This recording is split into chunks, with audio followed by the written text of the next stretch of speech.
देहरादून में बीजेपी की 2 दिवसीय कार्य समिति की बैठक आज बैठक में प्रदेश प्रभारी और मुख्यमंत्री के साथ विधायक रहेंगे मौजूद। 23 जून से शुरू होने वाले महा जनसंपर्क अभियान को लेकर होगी चर्चा।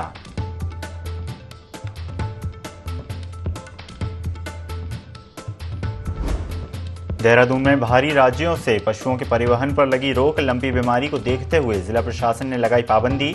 पशु प्रदर्शनी पर भी प्रतिबंध।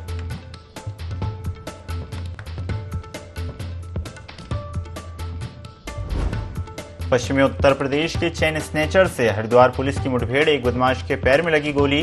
फरार बदमाशों की तलाश जारी।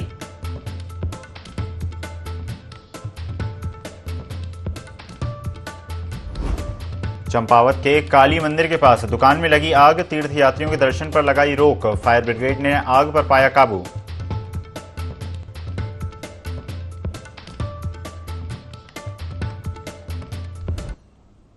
नमस्कार, स्वागत है आपका IND 24 में। मैं हूं आपके साथ ईसा अहमद। बीजेपी की प्रदेश कार्य समिति की 2 दिवसीय बैठक देहरादून में होगी, जिसमें 30 मई से प्रारंभ होने वाले पार्टी के महाजनसंपर्क अभियान की रूपरेखा को अंतिम रूप में देने के साथ ही जिम्मेदारियां भी सौंपी जाएंगी। बता दें कि कुछ दिन पहले भाजपा प्रदेश अध्यक्ष भट्ट ने ये जानकारी देते हुए बताया था कि बैठक में कई कार्यक्रमों के संबंध में अगले दिन कार्य समिति अपनी मोहर लगाएगी।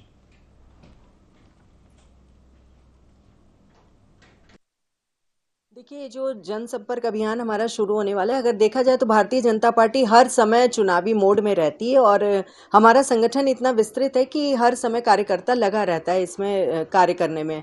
और जो हमारे यशस्वी प्रधानमंत्री नरेंद्र मोदी जी हैं, ये इसमें उम्मीद है कि पूरी तरीके से हम सबको उम्मीद है कि यहाँ आएंगे और जनसंवाद करेंगे, रैली करेंगे और लोगों से मुलाकात करेंगे जो हमारे रैली स्थल रहेगा। और आगे जनसंपर्क अभियान के तहत हम लोग जन जन से संपर्क करेंगे और इसको एक महा जनसंपर्क अभियान का रूप देंगे।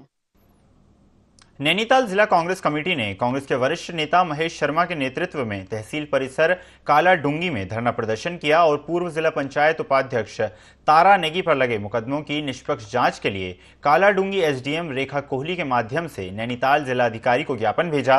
वहीं कांग्रेसी नेता महेश शर्मा का कहना है कि 2 दिन पूर्व 2 पक्षों के बीच मध्यस्थता कराने के दौरान हुई कहासुनी में पूर्व जिला पंचायत उपाध्यक्ष तारा नेगी पर लगे आरोपों की निष्पक्ष जांच के लिए ये ज्ञापन जिलाधिकारी को भेजा गया है।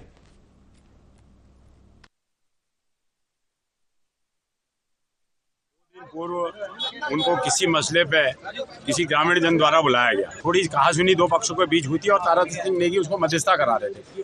तो आज पता चला कि उनके कई धाराओं पर उनके मुकदमे लाद दिए गए हैं, जिसके कांग्रेस जन में आप देखो कि सैकड़ों की तादाद में यहाँ मातृशक्ति और नौजवान साथी यहाँ पहुंचे हुए हैं। कांग्रेस जन में बड़ा इस बात का आक्रोश है कि एक जनप्रतिनिधि को जो एक समझौता करने गया था उसके ऊपर धाराएं लगाई दी गई हैं और इसको लेकर के यहाँ पर धरने पे बैठे हैं। आज हमने जिलाधिकारी महोदय को ज्ञापन दिया है परगना अधिकारी महोदया के माध्यम से, और हमें उम्मीद है कि जिलाधिकारी महोदय इसका संज्ञान लेंगे और उसमें निष्पक्ष जांच करा करके उनके ऊपर जो धाराएं लगाई गई हैं उनको हटाएंगे। ये हमारा पूरा विश्वास है उन पर, जिला प्रशासन पे। में जिला कांग्रेस कमेटी नैनीताल के द्वारा एक ज्ञापन दिया गया है, जिसमें इनके द्वारा कहा गया है कि पूर्व महासचिव है पूर्व जिला पंचायत उपाध्यक्ष के खिलाफ बैलपड़ाव चौकी में मुकदमा दर्ज किया गया है, जिसके अगेंस्ट इन लोगों ने आज यहाँ पर ज्ञापन दिया गया जो माननीय जिलाधिकारी महोदय को संबोधित है और मेरे द्वारा इसको जिलाधिकारी महोदय को प्रेषित किया गया। नैनीताल हाईकोर्ट ने लालगुआ की नगीना कॉलोनी से अतिक्रमण हटाने के आदेश जारी कर दिए हैं, जिसके बाद स्थानीय प्रशासन हरकत में आ गया है। उप जिलाधिकारी सिटी SP के साथ ही रेलवे के अधिकारी मौके पर पहुंचे और अवैध कब्जे को JCB से ध्वस्त किया गया, जहां उन्हें कॉलोनी वासियों और सामाजिक संगठनों का विरोध भी झेलना पड़ा। पुलिस ने हल्का बल प्रयोग करने के साथ ही दर्जनों प्रदर्शनकारियों को गिरफ्तार भी किया। प्रशासन ने लगभग 300 से अधिक घरों को हटाने की कार्रवाई की है, जिससे हजारों लोग प्रभावित हुए हैं। वहीं प्रशासन सरकारी जमीन से कब्जा हटाने में सफल हो गया है।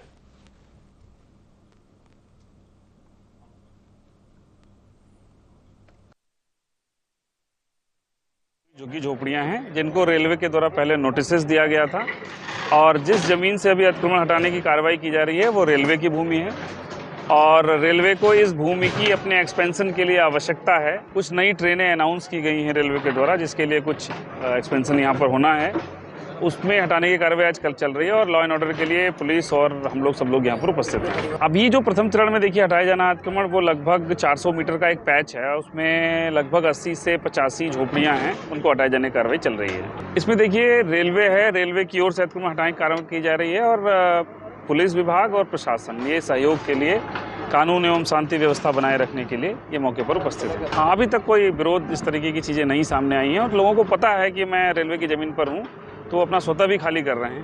साल के आदेशों के क्रम में नगीना कॉलोनी लाल कुआं का अतिक्रमण हटाया जा रहा है, जिसमें हमारे जिले से 3 राजपत्रित अधिकारी, 8 एसओ इंस्पेक्टर और 1 कंपनी पीएसी और लेडी सब इंस्पेक्टर और लेडी कांस्टेबल लगाए गए हैं।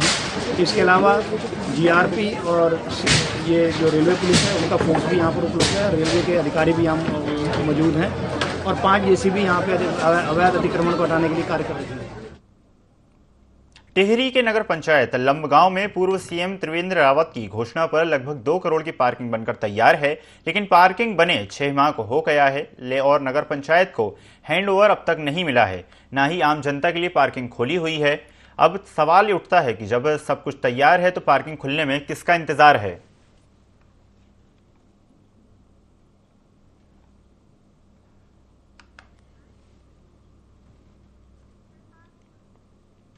चंपावत के पूर्णगिरी धाम में काली मंदिर के पास अचानक एक दुकान में आग लग गई, जिसकी सूचना काली मंदिर पर तैनात पुलिसकर्मियों ने तुरंत भैरव मंदिर पुलिस चौकी को दी। पुलिसकर्मियों के साथ फायर ब्रिगेड का दस्ता घटनास्थल के लिए रवाना हुआ। वहीं तीर्थ यात्रियों को भैरव मंदिर पर दर्शन करने से रोका गया है। फायर ब्रिगेड के जवानों ने आग पर काबू पाया है। बताया जा रहा है कि दुकान के गोदाम में हुए शॉर्ट सर्किट से यह आग लगी थी। घटना में किसी के हताहत होने की अब तक सूचना नहीं मिली है।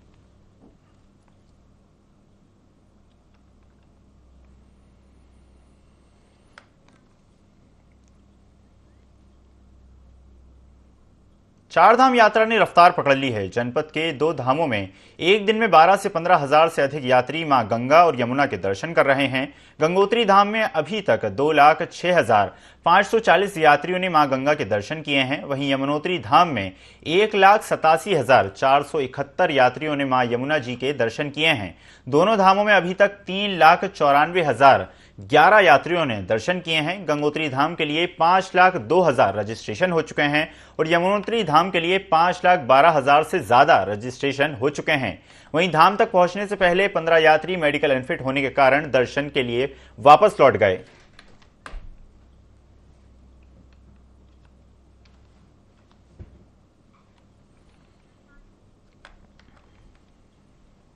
उत्तराखंड में मौसम का मिजाज लगातार बदलता नजर आ रहा है, जिसके चलते मौसम विभाग पहले ऑरेंज अलर्ट जारी कर चुका है। वहीं बीते दिन उत्तराखंड में कई जिलों में देर रात भारी बारिश और तेज हवाएं देखने को मिली। वहीं मौसम विभाग ने भी एक बार फिर मौसम को लेकर अपडेट दी है। मौसम निदेशक विक्रम सिंह ने बताया कि 1 से 2 दिन मौसम साफ रहेगा। हालांकि आज कहीं कहीं पर हल्की या मध्यम बारिश देखने को मिल सकती है। इसके साथ ही उन्होंने बताया कि 23 तारीख से एक बार फिर मौसम करवट बदलेगा और पहाड़ी क्षेत्रों में बर्फबारी देखने को मिलेगी।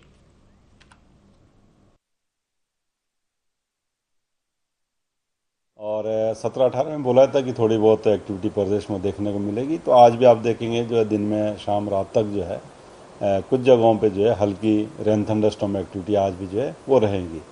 मैदानी क्षेत्रों में भी एका दुक्का जगहों में संभावना है, पर पहाड़ी क्षेत्र की अगर बात करें तो वहाँ पर ये रहने वाली है। पर जो अंदर के डिस्ट्रिक्ट आपके उत्तरकाशी, चमोली, पिथौरागढ़, रुद्रप्रयाग, बागेश्वर है, तो उनके हाई रीचेज में छुटपुट एक्टिविटी में कहूँगा चाहे 19-20 तारीख है या 21-22 भी है तो वो मिलेंगी जो है, पर बहुत संभावना नहीं है। तो मैं कहूँगा कि 17 और 18 में मेनली एक्टिविटी थी, इसके बाद काफ़ी कम है। लेकिन जब आप 23-24 तारीख में जाएंगे तो 23 तारीख से जो एक्टिविटी वो बढ़ने वाली है। तो 23 तारीख से जो रेन थंडरस्टॉर्म है कुछ जगहों में आपको प्रदेश में देखने को मिल जाएंगे। हिमाचल प्रदेश के राज्यपाल शिव प्रताप शुक्ला सपरिवार बद्रीनाथ और केदारनाथ धाम दर्शन के लिए पहुंचे। उन्होंने भगवान केदारनाथ के दर्शन किए। केदारनाथ मंदिर परिसर में बद्रीनाथ केदारनाथ मंदिर समिति के अध्यक्ष अजेंद्र अजय ने भगवान केदारनाथ जी का प्रसाद भस्म रुद्राक्ष माला भेंट की। इस अवसर पर मंत्री समिति मुख्य कार्याधिकारी योगेंद्र सिंह, यात्रा मजिस्ट्रेट योगेश मेहरा तथा कार्याधिकारी आरसी तिवारी मौजूद रहे। बता दें कि विगत दिनों बीकेटीसी अध्यक्ष अजेंद्र अजय ने राजभवन शिमला राज्यपाल से भेंट की थी। चारधाम यात्रा हेतु आमंत्रण भी दिया था।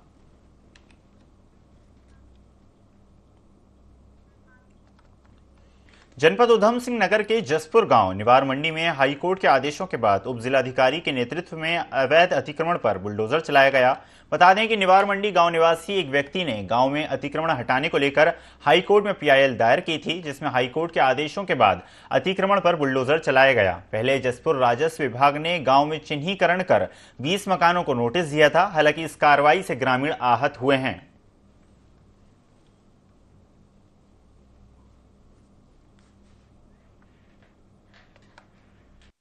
इसमें निर्देशक का उसमें एक डायरेक्शन दिया था हम लोगों को कि जिसमें कि जो निवार मंडी में जो अतिक्रमण है 4 पर्टिकुलर खसरे थे उसमें, तो उन खसरों में जो भी अतिक्रमण था उसको हटाने के निर्देश दिए थे। तो उसी के क्रम में आज यहाँ पर कार्रवाई की जा रही है। यहाँ पर लगभग 30 मकान होंगे, परिवार तो ज़्यादा है इसमें, 30 मकान होंगे जो अतिक्रमण की जद में।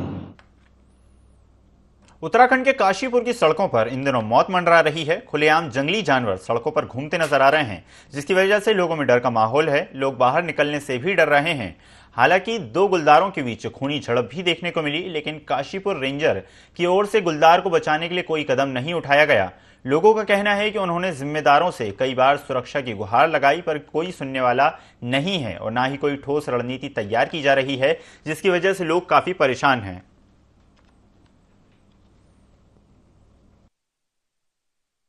के अंतर्गत हमारा द्रोण सागर एक जगह है जो विशाल टीला कहते हैं यहाँ पर, तो वहाँ पर एक सब एडल्ट एक साल का लगभग शावक का शव मिला है और उसको यहाँ ला करके उसका पोस्टमार्टम NTC की जो प्रोटोकॉल्स है उसके हिसाब से उसका 2 डॉक्टरों की टीम द्वारा उसका पोस्टमार्टम कराया गया। तो डॉक्टरों का प्रथम दृष्टया विचार यह है कि किसी अन्य लेपर्ड द्वारा उसको मारा गया, जिससे कि उसकी गर्दन की हड्डी टूट गई थी, इसकी वजह से उसकी मृत्यु हुई है। तो आपसी संघर्ष का मैटर है ये, और क्योंकि वहाँ पहले भी जब गुलदार और मादा देखी गई थी, और जनरल टेंडेंसी होती है कि एक दूसरा नर गुलदार अगर किसी और के बच्चे होते हैं मादा होते हैं तो उनको मार देते हैं। तो ये इसी तरीके का एक मैटर। उत्तराखंड की खेल मंत्री रेखा आर्या ने उत्तरकाशी में खेल स्टेडियम मनेरा का निरीक्षण किया। इस दौरान रेखा आर्या ने कहा कि जनपद में खेल प्रतिभाओं की कमी नहीं है, जरूरत है उनको सामने लाने की, जिसके लिए सरकार हर कोशिश कर रही है।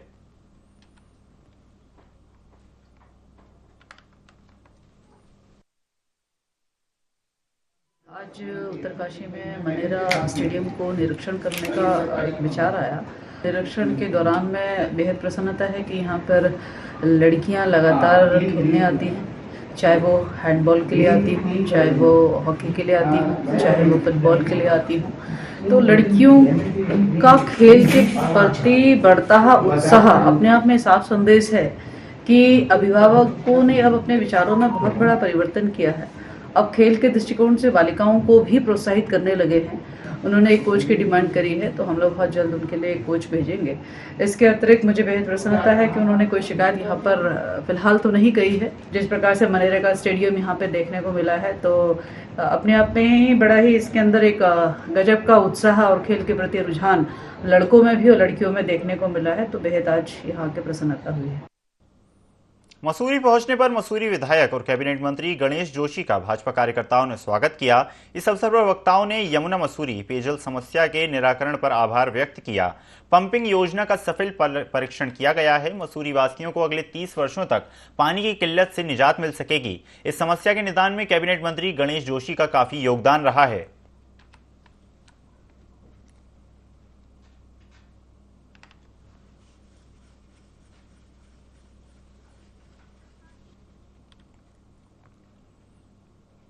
खबर चंपावत जिले के बनबसा नगर क्षेत्र से है, जहां एक पिकअप और स्कूटी के बीच जोरदार टक्कर हो गई। हादसे में 9 लोग घायल हो गए, वहीं एक की मौत हो गई। पिकअप रुद्रपुर से धारचूला जा रही थी। इसी दौरान स्कूटी से टकराने के चलते पिकअप अनियंत्रित होकर पलट गई। फिलहाल सभी घायलों को अस्पताल में भर्ती कराया गया है, जिसमें 5 यात्रियों की हालत गंभीर बताई जा रही है।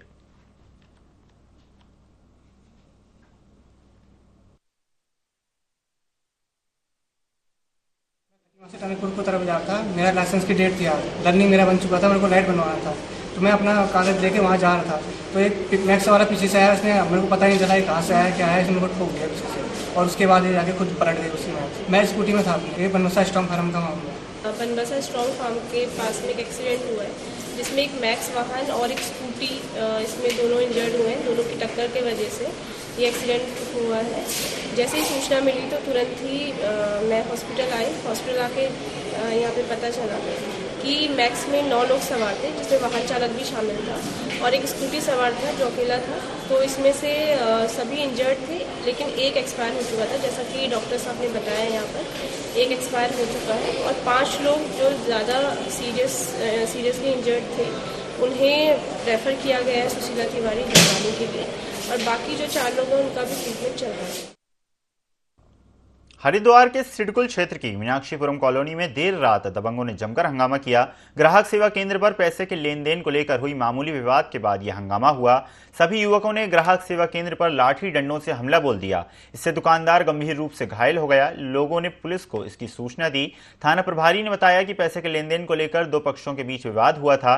पुलिस ने मामला दर्ज कर लिया है। मारपीट करने वाले करीब 2 दर्जन लोगों को गिरफ्तार किया गया है।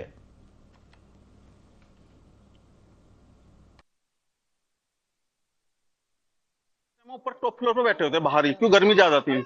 तो पहले तो आवाज इस साइड से आई, सामने से पूरब दिशा से, जैसा लग रहा है लठ बज रहे हो, बहुत तगड़ा टूट फूट हो रही हो है जी। हमें तो यहाँ का पता नहीं क्यों यहाँ से आगे घर है। उसके बाद यहाँ से इधर से लड़के आए, सामने से इधर से लड़के आए, इधर से भी लड़के आए, 250 लड़के इकट्ठे हो, हाथों में लठियां वगैरह सब थी। तो जब यहाँ ज्यादा हजूम हो गया, ये इनके घर ये है और एक घर ये है सामने, यहाँ इकट्ठे हो, इनकी 2 घर यहाँ भी है। वो वहां से स्पेस हाइड स्पेस उनको यहाँ मिला। तब मैंने पीसीआर को फोन किया 112 पे कि भाई 250 इकट्ठे हो चुके हैं और लोगों ने भी करा होगा। हम पीसीआर को लेगा तो वो थोड़ा कहने लगे जी इस घटना हमें नहीं पता था क्या हुआ। पता लगा जी पूरे रोड पे जितनी दुकान थी शीशे वाली सबको तोड़फोड़ कर गए हैं। ये जी फ्रोजरी कंपनी है नेटोमाटी। इन लोगों ने 250, 300, 400 लड़के रख रखे हैं और इनका भविष्य कुछ नहीं है। और ये खामका एक कॉपी लेकर घूमते हैं और इन्होंने गैंग बना लिया। आपने नेटवर्क फोन से नेटवर्क इनका। उत्तराखंड में बड़े पैमाने पर आईएएस अफसरों का ट्रांसफर किया गया, जिसमें 24 आईएएस और 1 आईपीएस अधिकारी की जिम्मेदारी में बदलाव किया गया है। इसके तहत हरिद्वार, नैनीताल, अल्मोड़ा के डीएम भी बदले गए हैं। पीसीएस अधिकारी की बात करें तो अरविंद कुमार पांडे से सचिव मानवाधिकार आयोग की जिम्मेदारी हटाई गई है। हरिद्वार का नया जिलाधिकारी धीरज सिंह गबरियाल को बनाया गया है। हरिद्वार के जिलाधिकारी विनय शंकर पांडे की जगह नैनीताल के जिलाधिकारी बनाए गए हैं। ये सूची अपर सचिव कमेंद्र सिंह ने जारी की थी।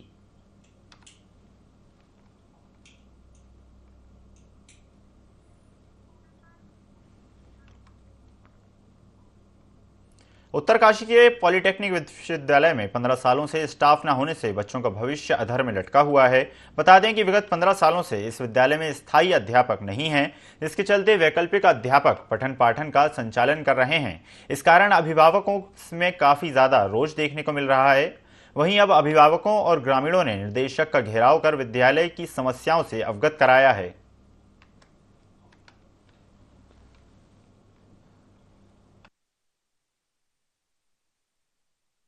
यहाँ पे एडमिशन हुआ है, यहाँ पे एक भी टीचर्स नहीं है। हम बिना टीचर्स के आए, हम सिर्फ एग्जाम देने आते थे क्योंकि यहाँ पे कभी भी क्लासेस हमें पढ़ाई नहीं गई है। आज हमें पता चला कि यहाँ पर पॉलिटेक्निक में इनके डायरेक्टर साहब आए हैं निरीक्षण के लिए, और हम क्षेत्र के कुछ लोग साथ लेकर के डायरेक्टर साहब से बात की, क्योंकि यहाँ सालों से स्टाफ नहीं है, टीचर नहीं है, प्रैक्टिकल नहीं हो रहे हैं, बच्चे यहाँ से छोड़ के जा रहे हैं, भाग रहे हैं। तो हमने ये सारी समस्या जो यहाँ पर चलती आ रही बरसों से, ये सारे निदेशक महोदय के सामने रखी और उन्होंने आश्वासन दिया कि 1 महीने के अंदर हम यहाँ पर टीचर भेज देंगे।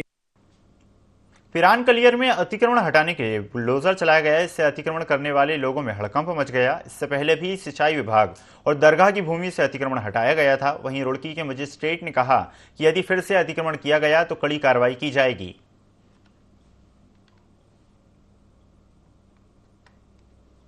उनसे सिक्योरिटी लेके दुकानें दे दी, तो कच्ची दुकान लगा के वो अंदर बैठे हुए हैं, तो या तो उनका एडजस्टमेंट कराया जाए, उनको एडजस्टमेंट भी तो करना पड़ेगा। अब सारे दुकानदार ऐसे थोड़ा ही हैं जिनको बाहर दुकानें अलॉट कर दी गई। मुश्किल से 4, 5, 6 दुकानदार होंगे ऐसे जिनको बाहर दुकानें अलॉट की गई, और अंदर जो दुकानदार हैं वो कम से कम है 30 दुकानदार लगभग। तो सबको एक दायरे में, मतलब हमने एसडीएम साहब से आज भी कहा, सर इनका कुछ एडजस्टमेंट तो आप करो, ये गरीब लोग जाएंगे कहाँ। तो अब देखो एसडीएम साहब क्या करते हैं। हम एनक्रोचमेंट में लगातार कार्रवाई कर रहे हैं। कलियर क्षेत्र में भी हमने पास्ट में भी बहुत कार्रवाई करी, काफ़ी अतिक्रमण हटाया। उसी क्रम में आज भी हमने इमाम साइड की तरफ काफ़ी अतिक्रमण था, वो हटवाया। सिंचाई की भूमि पे काफ़ी अतिक्रमण है, वो भी हटवाया है। तो इसी क्रम में हम कार्रवाई कर रहे हैं, आगे भी जारी रहेगी। जितना भी अतिक्रमण है हम हटाएंगे। बाकी दुकानियों को भी हमने बता दिया कि आप जल्दी से अपना खाली सामान कर लें, ताकि हम उसे सील कर लें, और उसके बाद जैसा भी होगा हम हरिद्वार पहुंचे मुख्यमंत्री पुष्कर सिंह धामी ने प्रधानमंत्री आवास योजना के हितग्राहियों को सौगात दी है। 528 आवासों का लोकार्पण किया गया। इस दौरान सीएम धामी ने बताया कि जिन योजनाओं का शिलान्यास होगा उन्हें जल्द पूरा किया जाएगा। उनका लोकार्पण हो रहा है और फिलहाल लोकार्पण के बाद आगे लगातार कार्रवाई जारी रहेगी। यही हमारी सरकार का संकल्प है। प्रधानमंत्री नरेंद्र मोदी का संकल्प है देश के हर गरीब परिवार को अपना घर दिलाया जाए। 9 साल में मोदी सरकार ने 4 करोड़ से ज्यादा आवास बनाकर गरीबों को दिए हैं।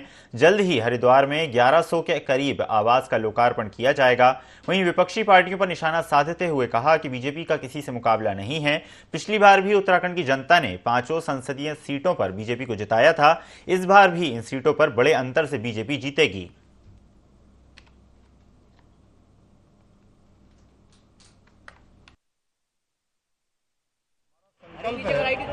कि जिन योजनाओं का भी हम शिलान्यास करेंगे, यानी कि जो योजनाएं भी हम प्रारंभ करेंगे उन योजनाओं का लोकार्पण करेंगे, यानी कि जो योजनाएं शुरू होंगी वो योजनाएं पूरी होंगी। आज जो 528 मकान आज मिले हैं, हमारे प्रधानमंत्री आदरणीय मोदी जी का जो संकल्प है कि देश के हर गरीब का अपना पक्का घर हो, उसकी पक्की छत उसको मिले। मैं समझता हूँ देश की जनता ये फर्क भली भांति समझती है कि कहाँ 8 लाख मकान आज़ादी के बाद कुल बने थे और कहाँ 9 सालों में 4 करोड़ से भी अधिक लोगों को अभी तक मकान मिल चुके हैं। इसलिए देश की जनता के सामने फर्क साफ है। इसलिए कहीं कोई मुकाबला नहीं है। देश की जनता एक तरफा, पिछली बार भी हमारे उत्तराखंड से 5 लोकसभा की सीटें एक तरफा जनता के आशीर्वाद से प्रधानमंत्री मोदी जी को मिली थी, भारतीय जनता पार्टी को मिली थी। इस बार भी उससे बड़े अंतर से मिली। इस बुलेटिन में फिलहाल इतना ही। खबरों का सिलसिला लगातार जारी है। देखते रहिए IND 24। नमस्कार।